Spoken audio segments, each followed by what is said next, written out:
Welcome to Dreamful Podcast, bedtime stories for slumber. I would like to start off this episode by thanking our newest supporter, Emma Stokes. Thank you so much, and I hope you have the sweetest of dreams. If you'd like to be just like Emma and support the show and gain access to subscriber-only episodes while receiving a shout-out, visit dreamfulstories.com, and on the support page, find a link to become a Buzzsprout supporter or subscribe via Supercast if you listen on Spotify. This episode is brought to you by BetterHelp. Have you ever been so busy that you realize you forgot to eat a meal, or let things like getting a workout in slip to make room for a crazy schedule? And strangely enough, the times you feel like you don't have space for yourself are the ones where self-care is of the utmost importance. Just like getting exercise, therapy can help manage the stress of a busy season in your life. For my hectic seasons, I turn to BetterHelp. It's convenient, entirely online, and tailored to fit seamlessly into your busy schedule. I don't think I've mentioned this before, but they even have an app so you can get access to classes, schedule live sessions with your therapist, or message your therapist day or night. Just fill out a brief questionnaire and you'll be matched with a licensed therapist who's right for you. And you can switch therapists anytime at no additional charge. Never skip therapy day with BetterHelp. Visit betterhelp.com/dreamful today to get 10% off your first month. That's BetterHelp, HELP.com/dreamful. In this episode, I will be reading a fairy tale from the Violet Fairy Book by Andrew Lang. In the preface of the Violet Fairy Book, it reads, "The editor takes this opportunity to repeat what he has often said before, that he is not the author of the stories in the fairy books, that he did not invent them out of his own head. He is accustomed to being asked by the ladies, 'Have you written anything else except the fairy books?' He is then obliged to explain that he has not written the fairy books, but save these, has written almost everything else, except hymns, sermons, and dramatic works. The stories in this Violet Fairy Book, as in all others of the series, have been translated out of the popular traditional tales in a number of different languages. These stories are as old as anything that men have invented, and I think that really is a perfect explanation of the Andrew Lang fairy books. So from the Violet Fairy Book, I hope you enjoy Virgilius the Sorcerer. So, snuggle up in your blankets and have sweet dreams.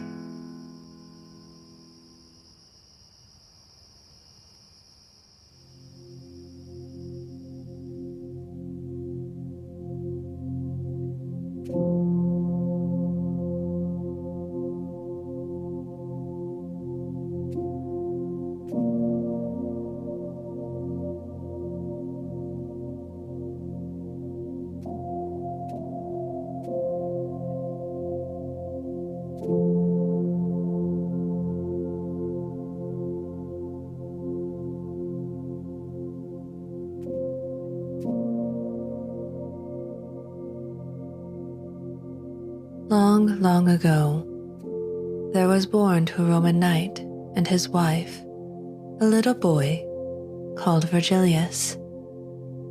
While he was still quite little, his father died, and the kinsmen, instead of being a help and protection to the child and his mother, robbed them of their lands and money. And the widow, fearing that they might take the boy's life also, sent him away to Spain, that he might study in the great University of Toledo. Virgilius was fond of books and pored over them all day long. But one afternoon, when the boys were given a holiday, he took a long walk and found himself in a place where he had never been before. In front of him was a cave, and as no boy ever sees a cave without entering it, he went in. The cave was so deep that it seemed to Virgilius as if it must run far into the heart of the mountain, and he thought he would like to see if it came out anywhere on the other side. For some time, he walked on in pitch darkness, but he went steadily on, and by, a glimmer of light shot across the floor, and he heard a voice calling, "Virgilius, Virgilius." "Who calls?" he asked, stopping and looking around. "Virgilius," answered the voice. "Do you mark upon the ground where you are standing a slide or bolt?" "I do," replied Virgilius. "Then," said the voice, "draw back that bolt and set me free." "But who are you?" asked Virgilius, who never did anything in a hurry. "I am an evil spirit," said the voice, "shut up here till doomsday, unless a man sets me free. If you will let me out, I will give you some magic books, which will make you wiser than any other man." Now Virgilius loved wisdom and was tempted by these promises. But again, his prudence came to his aid, and he demanded that the books should be handed over to him first, and that he should be told how to use them. The evil spirit, unable to help itself, did as Virgilius bade him, and then the bolt was drawn back. Underneath was a small hole, and out of this, the evil spirit gradually wriggled himself. But it took some time, for when at last he stood upon the ground, he proved to be about 3 times as large as Virgilius himself, and coal black besides. "Why, you can't have been as big as that when you were in the hole?" cried Virgilius. "But I was," replied the spirit. "I don't believe it," answered Virgilius. "Well, I'll just get in and show you," said the spirit. And after turning and twisting and curling himself up, then he lay neatly packed into the hole. Then Virgilius drew the bolt, and picking the books up under his arm, he left the cave.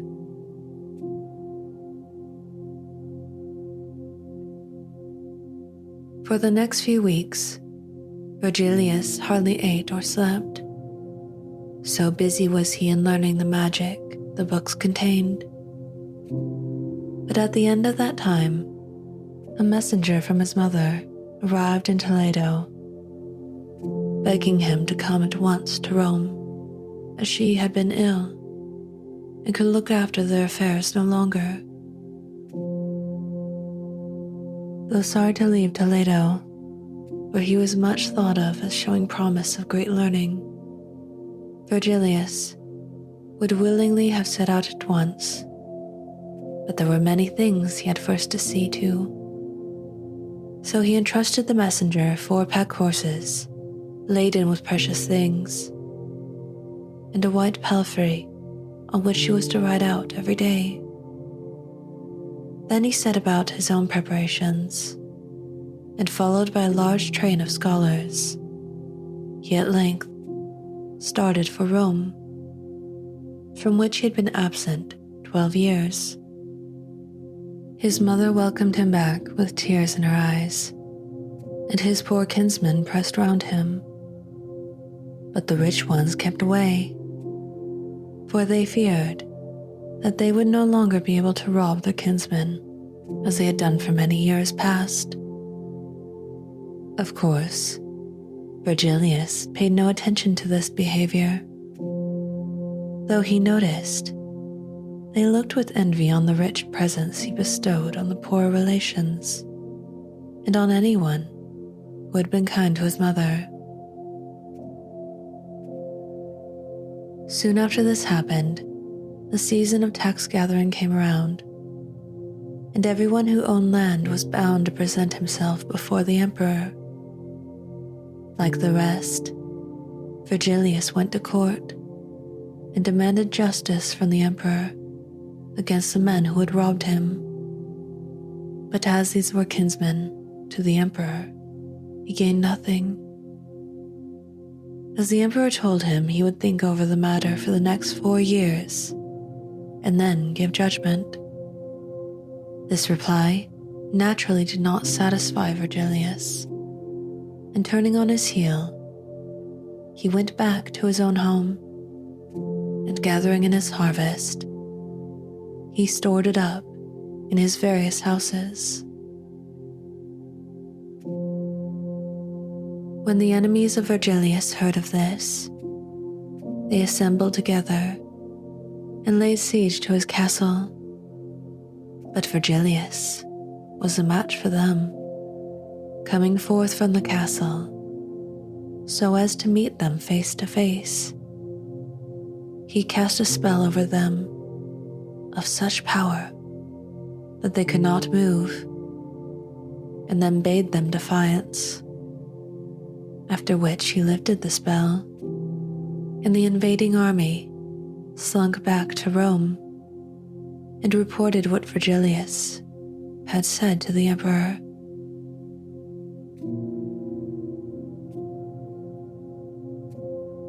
Now the emperor was accustomed to have his lightest word obeyed almost before it was uttered, and he hardly knew how to believe his ears. But he got together another army and marched straight off to the castle. But directly they took up their position, Virgilius girded them about with a great river, so that they could neither move hand nor foot. Then hailing the emperor, he offered him peace and asked for his friendship. The emperor, however, was too angry to listen to anything, so Virgilius, whose patience was exhausted, feasted his own followers in the presence of the starving host, who could not stir hand nor foot. Things seemed getting desperate when a magician arrived in the camp and offered to sell his services to the emperor. His proposals were gladly accepted, and in a moment, the whole of the garrison sank down as if they were dead, and Virgilius himself had much ado to keep awake. He did not know how to fight the magician, but with a great effort, struggled to open his black book, which told him what spells to use. In an instant, all his foes seemed to turn to stone, and where each man was there, he stayed. Some were halfway up the ladders, some had 1 foot over the wall, but wherever they might chance to be, there every man remained, even the emperor and his sorcerer. All day they stayed there like flies upon the wall, but during the night, Virgilius stole softly to the emperor and offered him his freedom, as long as he would do them justice. The emperor, who by this time was thoroughly frightened, said he would agree to anything Virgilius desired. So Virgilius took off his spells, and after feasting the army and bestowing on every man a gift, bade them return to Rome. And more than that, he built a square tower for the emperor, and in each corner, all that was said in that quarter of the city might be heard, while if you stood in the center, every whisper throughout Rome would reach your ears. But despite this, The emperor was wroth at the vengeance of Virgilius and threw him into prison, vowing that he should be put to death. And when everything was ready, he was led out to the Viminal Hill, where he was to die.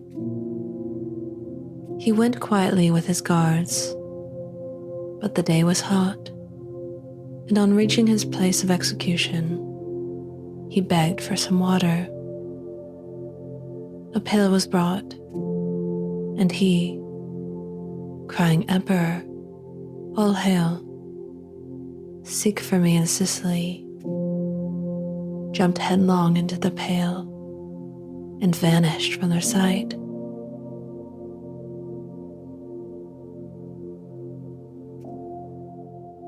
For some time, we hear no more of Virgilius, or how he made his peace with the emperor. But the next event in his history was his being sent for to the palace to give the emperor advice how to guard Rome from foes, within as well as without. Virgilius spent many days in deep thought, and at length invented a plan which was known to all as the preservation of Rome.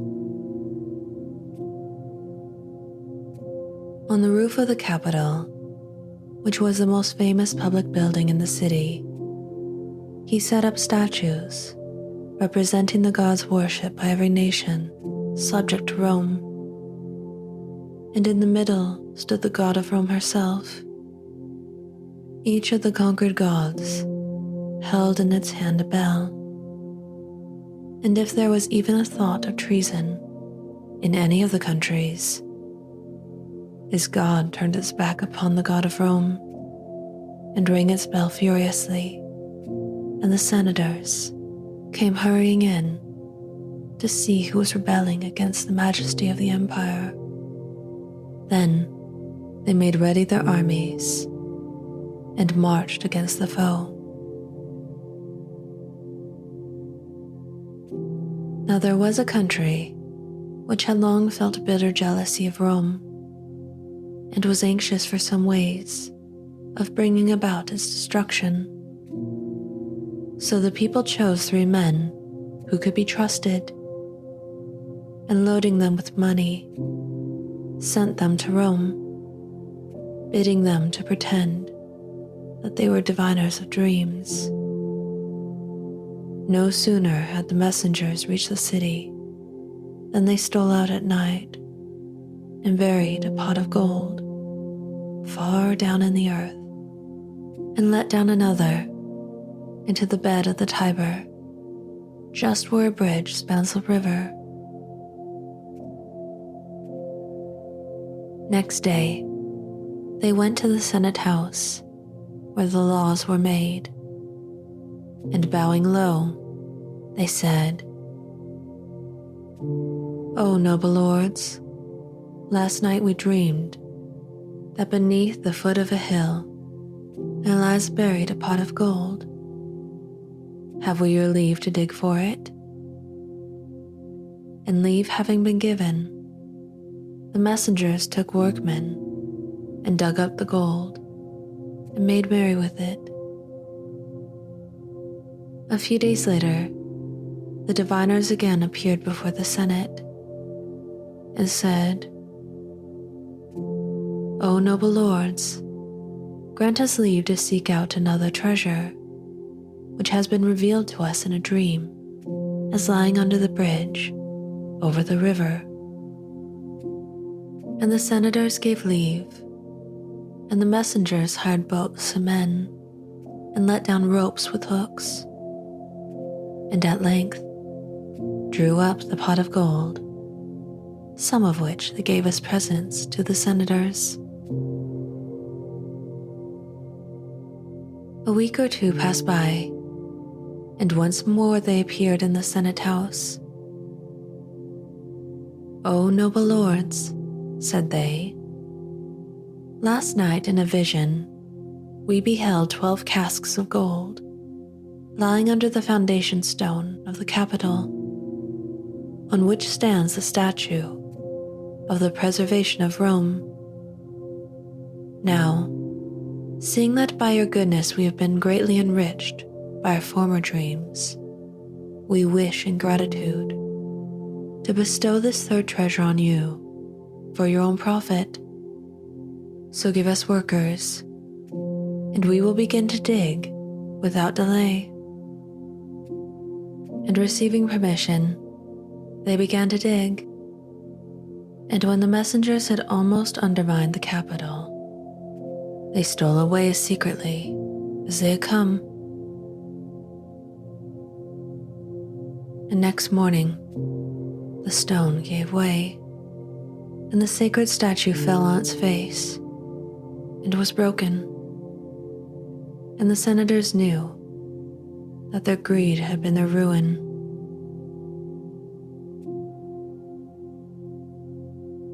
From that day, things went from bad to worse, and every morning crowds presented themselves before the emperor, complaining of the robberies, murders, and other crimes that were committed nightly in the streets. The emperor, desiring nothing so much as the safety of his subjects, took counsel with Virgilius how this violence could be put down. Virgilius thought for a long time, and then he spoke. "Great prince," said he, "cause a copper horse and a rider to be made, and stationed in front of the capital. Then make a proclamation that at 10 o'clock a bell with a toll, and every man is to enter his house, and not leave it again." The emperor did as Virgilius advised, but thieves and murderers laughed at the horse, and went about their misdeeds as usual. But at the last stroke of the bell, the horse set off at full gallop through the streets of Rome, and by daylight, men counted over 200 corpses that it had trodden down. The rest of the thieves, and there still were many remaining, instead of being frightened into honesty, as Virgilius had hoped, prepared rope ladders with hooks to them, and when they heard the sound of the horse's hooves, they stuck their ladders into the walls and climbed up above the reach of the horse and its rider. Then the emperor commanded 2 copper dogs to be made that would run after the horse, and when the thieves hanging from the walls mocked and jeered at Virgilius and the emperor, the dogs leaped high after them and pulled them to the ground. Thus did Virgilius restore peace and order to the city.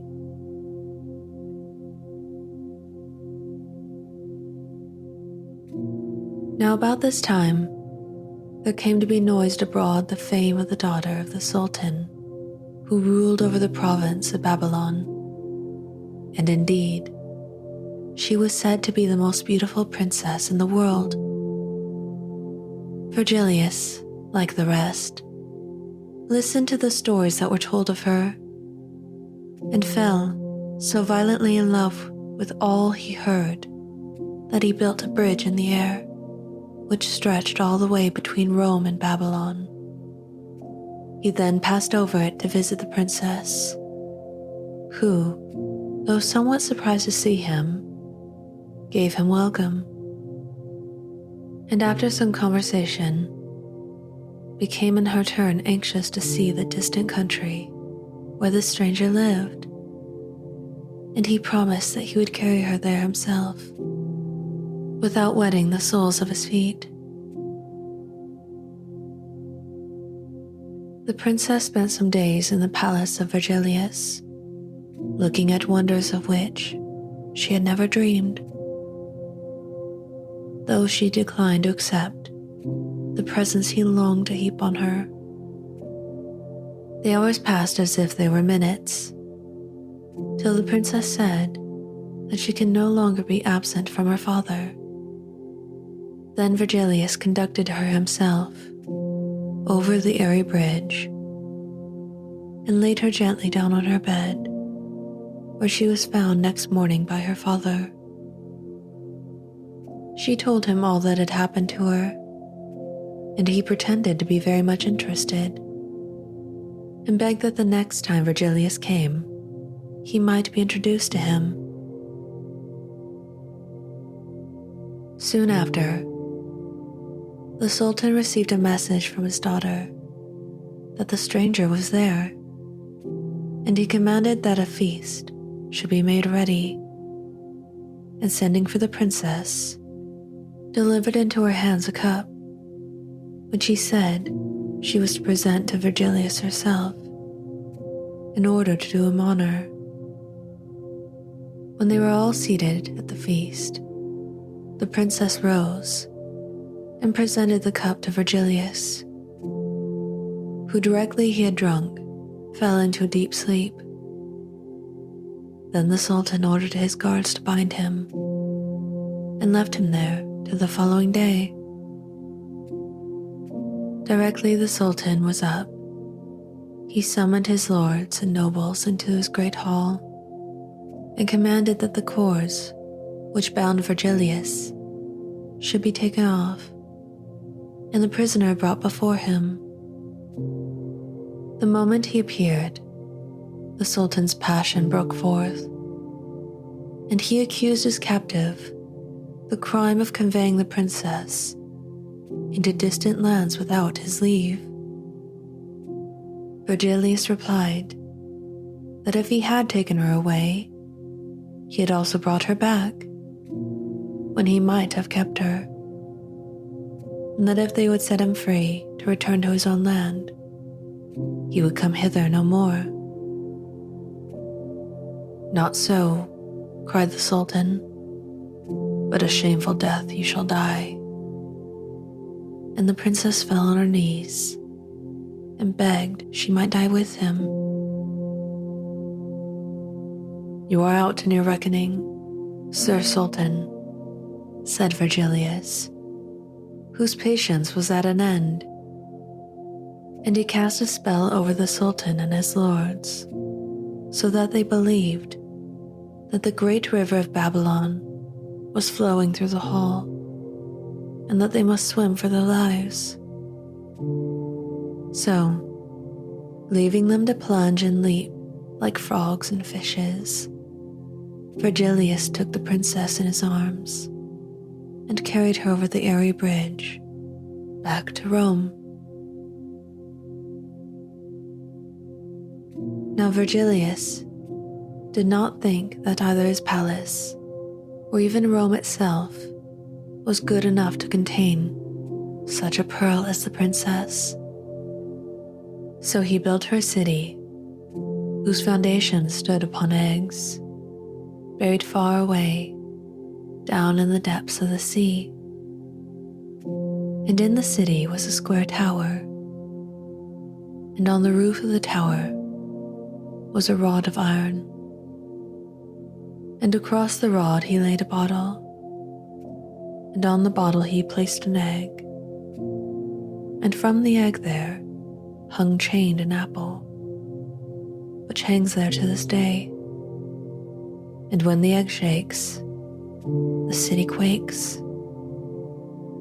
And when the egg shall be broken, the city shall be destroyed. And the city Virgilius filled full of wonders, such as never were seen before. And he called its name Naples.